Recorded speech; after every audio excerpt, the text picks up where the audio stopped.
Baik, bismillahirrahmanirrahim. Assalamualaikum warahmatullahi wabarakatuh. Alhamdulillahirabbil alamin. Rabbi shrah li sadri wa yassir li amri wahlul 'uqdatam min lisani yafqahu qawli. Baik, sebelumnya puji syukur kita panjatkan kehadirat Allah Subhanahu wa taala karena atas limpahan rahmat serta inayahnya sehingga syukur alhamdulillah kita masih diberikan kesehatan. Kemudian salawat serta salam semoga senantiasa tercurah kepada junjungan kita baginda Nabi Allah Muhammad SAW, Nabi yang diutus ke dunia sebagai uswatun hasanah bagi kita sekalian. Baik, pada kesempatan hari ini kami dari kelompok 10 ingin mempresentasikan hasil daripada kelompok kami, yaitu menyelesaikan tugas dari mata kuliah tasawuf. Adapun judul yang kami akan presentasikan pada kesempatan hari ini yaitu mengenai sekolah tasawuf dan penerapannya di masyarakat. Adapun anggota kelompok kami, yang pertama saya sendiri Muhammad Fadil Asidik dan Ardiansa Saputra. Langsung saja, perkembangan berdirinya sekolah tasawuf. Selama abad pertama Hijriyah, tasawuf belum dikenal sebagai sebuah disiplin ilmu yang berdiri sendiri atau yang mandiri.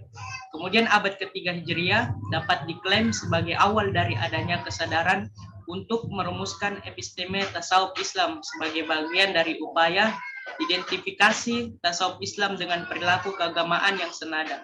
Klaim ini dibuatkan oleh fakta sejarah yang menyatakan bahwa dalam masa ini muncul nama-nama besar yang mulai tergerak untuk menulis tentang tasawuf, semisal Al-Muhasibi yang wafat tahun 243 Hijriah.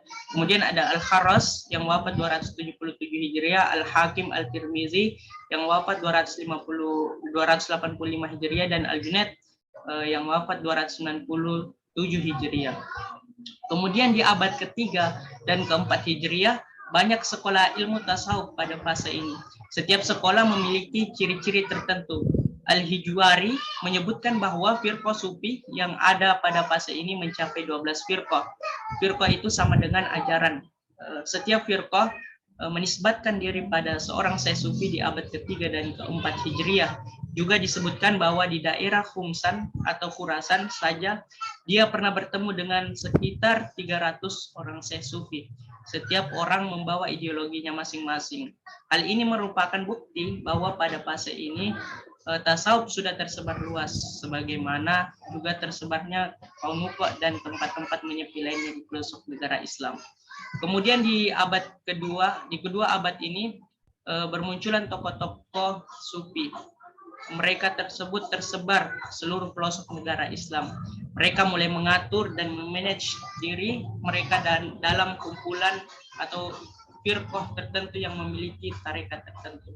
Guru-guru dan penganut setia. Banyak juga terdapat sekolah-sekolah ilmu tasawuf pada fase ini. Setiap sekolah memiliki ciri tertentu. Al-Hijwari menyebutkan bahwa firqah sufi yang ada pada fase ini mencapai 12 firqah. Setiap firqah menisbatkan diri pada seorang syekh sufi di abad ketiga dan keempat Hijriah. Dunia Islam penuh dengan sekolah dan paham tasawuf yang sengaja diciptakan untuk para murid untuk bisa mencapai kedudukan syekh atau tenggelam dalam tarekatnya. Paham tasawuf sendiri penuh dengan berbagai gambaran yang biasa mereka namakan ahwal dan makomat sebagai usaha secara bertahap dalam menjalani metode cinta, rindu, nyanyian wihdatul wujud, dan hulul serta lain sebagainya. Kaum sufi menciptakan suatu disiplin ilmu khusus tentang tasawuf yang di dalamnya mereka menyebutkan tentang makomat sufi, ahlul, mujahadah, dan segala yang timbul darinya.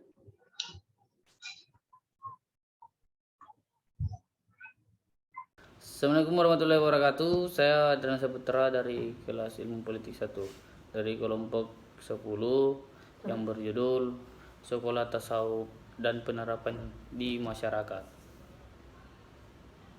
Penerapan tasawuf di tengah masyarakat. Sufisme selama ini jika diidentik dengan kehidupan statis tradisional, hidup menyendiri, cuek, hinggar, bidang dunia, cuek dengan perubahan dan berbagai legalitas kewujudan lainnya. Anggapan tersebut kiranya perlu ditinjau kembali dengan melihat aspek ajaran sufisme yang ajarannya walaupun secara normatif ideologi tampak statis, tetapi di balik semua kestatisannya telah menyimpan kedinamisan yang luar biasa, sehingga dalam sejarahnya yang panjang diketahui tidak sedikit gerakan sufisme melalui terakitnya misalnya, yang justru menjelma sebagai sesuatu yang mengusir penjajah, tetapi juga mobilitas massa dengan jumlah besar demi tegaknya supremasi hukum, sosial, kultur, politik, bahkan ekonomi. Oleh karena itu, tidak jarang ditemukan persinggungan antara kepentingan ulama sufisme untuk menjaga syariat dengan kekuasaan, untuk menjaga stabilitas politik. Pada zaman kolonial misalnya, potensi ini muncul dalam bentuk gerakan rakyat, seperti perlawanan mentang terhadap Belanda. Juga keterlibatan sebuah tarekat dalam dukungan pemenangan pemilu, untuk salah satunya partai politik pada zaman kemerdekaan, dan lain-lain.